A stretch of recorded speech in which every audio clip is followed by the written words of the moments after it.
Puji nama Tuhan, kembali lagi di program Berkat Pagi di GPDI Immanuel Garut. Pada saat pagi hari ini, kita mau sama-sama kembali lagi untuk merenungkan sebagian dari firman Tuhan.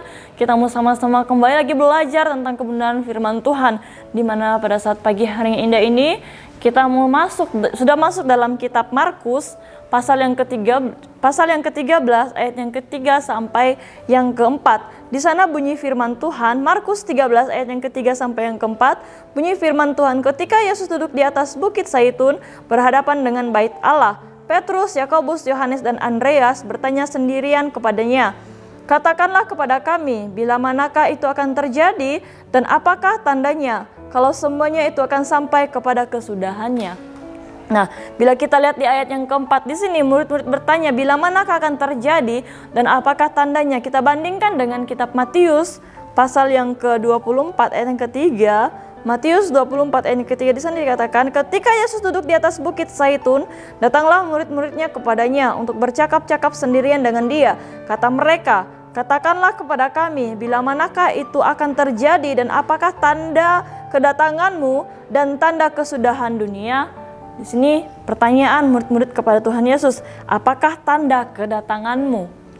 Nah, bila kita bandingkan dengan dalam kitab Markus ini, berarti di sini murid-murid bertanya, apa tanda kedatangan Tuhan Yesus? Nah, di kitab Markus ini, di sini judul perikop itu permulaan penderitaan. Bahkan judul perikop ini bukan hanya terdapat dalam kitab Markus, namun terdapat juga dalam kitab Matius dan Lukas.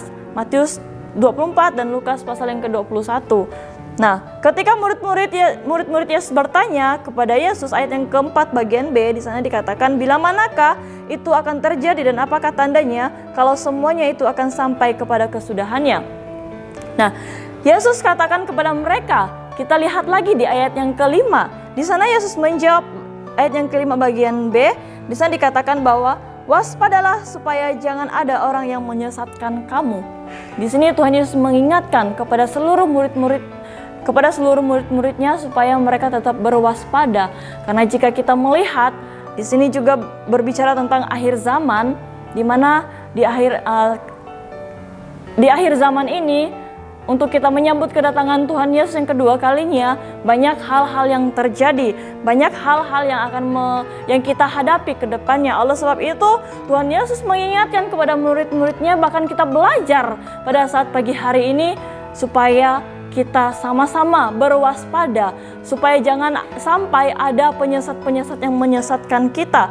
Bahkan jangan sampai ada orang yang menyesatkan. Perkataan ini sebuah ungkapan yang Yesus sampaikan kepada murid-muridnya, karena hal seperti ini salah satu tanda akhir zaman yang akan kita hadapi. Nah, ada banyak orang-orang di akhir zaman ini yang mengakui bahwa dirinya adalah Tuhan. Tidak heran banyak nabi-nabi palsu, bahkan banyak penyesat-penyesat yang akan menyesat orang-orang percaya. Kita lihat ayat yang ke-6, di sana dikatakan bahwa akan datang banyak orang dengan memakai namaku dan berkata, akulah dia, dan mereka akan menyesatkan banyak orang. Nah, firman Tuhan sangat-sangat mengingatkan kita, terutama kita sebagai anak-anak Tuhan, sebagai orang-orang percaya, mari menyambut kedatangan Tuhan Yesus yang kedua kali, kita harus tetap berwaspada karena banyak hal yang akan kita hadapi. Banyak hal yang akan kita alami ke depannya. Nah, inilah tanda-tanda akhir zaman. Apa yang akan terjadi?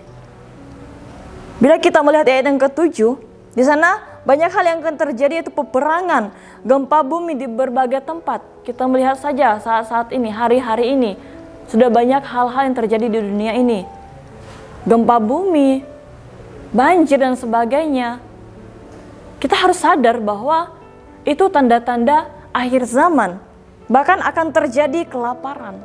Ayat yang ke-7, dan apabila kamu mendengar deru perang atau kabar-kabar tentang perang, janganlah kamu gelisah. Semuanya itu harus terjadi. Karena semua yang kita hadapi sekarang ini, saat-saat ini, kita tidak pernah bisa menghindari itu semua. Karena hal itu memang akan terjadi dan memang akan kita hadapi. Itulah, makanya kita harus bersiap-siap. Dan kita harus banyak berwaspada. Jangan sampai kita disesatkan. Jangan sampai kita keluar dari jalur yang Tuhan mau dalam kehidupan kita.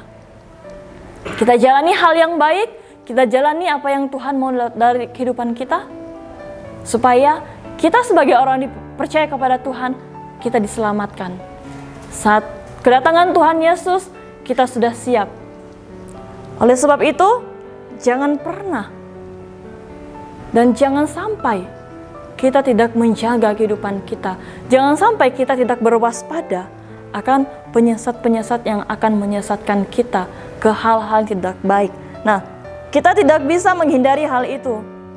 Seperti saya katakan tadi, bahkan di ayat yang ke-8, akan terjadi gempa bumi dan di berbagai tempat. Dan akan ada kelaparan, semua itu barulah permulaan dari penderitaan menjelang zaman yang baru. Nah, kita lihat lagi di ayat yang ke-9, apa yang Yesus katakan. Di sana Yesus katakan, tetapi kamu, hati-hatilah, kamu akan diserahkan kepada majelis agama dan kamu akan dipukul di rumah ibadat dan kamu akan dihadapkan ke muka penguasa-penguasa dan raja-raja karena aku. Kita bukan hanya disesatkan, namun di sini Tuhan mengingatkan juga untuk kita terus berhati-hati.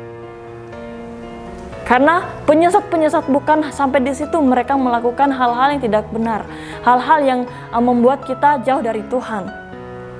Namun mereka juga akan melakukan hal-hal yang tidak berkenan di hadapan Tuhan, yaitu mereka akan menyerahkan kepada majelis agama dan kita akan dipukul di rumah ibadat.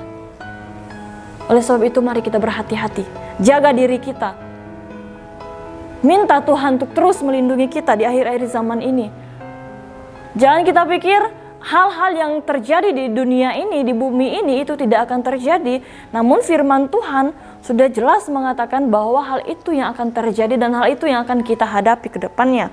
Nah, tetapi ketika mereka menghadapi hal seperti itu, murid-murid Tuhan Yesus tetap melakukan apa yang dikatakan oleh Yesus. Kita melihat di ayat yang ke-10 sampai yang ke-11. Di sana dikatakan, tetapi Injil harus diberitakan dahulu kepada semua bangsa.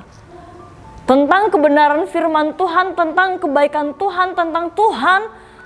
Mari kita beritakan, kita sampaikan kepada seluruh bangsa, kepada seluruh orang-orang yang mungkin belum percaya kepada Tuhan. Bahkan di ayat 11 dikatakan, dan jika kamu digiring dan diserahkan, jangan kamu khawatir akan apa yang harus kamu katakan. Tetapi katakanlah apa yang dikaruniakan kepadamu pada saat itu juga, sebab bukan kamu yang berkata-kata, melainkan Roh Kudus. Ketika kita menyampaikan kebenaran tentang Tuhan, bukan kita yang berkata-kata, namun kita terus meminta pimpinan Roh Kudus, sehingga Roh Kudus yang terus menuntun kita, sehingga segala sesuatu yang baik yang Tuhan kehendaki dalam kehidupan kita, kita sampaikan kepada orang-orang yang belum percaya kepada Tuhan. Bahkan kita lihat juga lagi ketika kita mengikut Tuhan, kita juga harus siap menderita. Menderita dalam hal apa? Ada harga yang harus kita bayar. Kita dibenci orang, kita dicaci maki, bahkan kita dihina dan sebagainya. Seperti Tuhan Yesus, dia menderita hanya untuk kita. Ada harga yang dia bayar. Ketika kita bertahan dalam semuanya itu, maka kita akan mendapatkan sesuatu hal. Kita lihat ayat yang ke-13, di sana dikatakan, kamu akan dibenci semua orang oleh karena namaku. Oleh karena nama Tuhan Yesus, kita bisa dibenci. Kita melakukan kebaikan, banyak orang yang tidak senang. Nah, tetapi orang yang bertahan sampai pada kesudahannya, ia akan selamat. Ketika kita bertahan menghadapi semuanya itu, maka kita akan mendapat keselamatan yang daripada Tuhan. Puji nama Tuhan, inilah kebenaran firman Tuhan yang dapat saya sampaikan. Kiranya firman Tuhan dapat menjadi berkat, dapat menjadi kekuatan bagi kita semua. Bahkan bagi Bapak Ibu Saudara yang mendengarkan firman Tuhan pada saat pagi hari ini, kiranya menguatkan Bapak Ibu Saudara sekalian. Puji nama Tuhan, Immanuel Allah beserta kita. Kami perlukan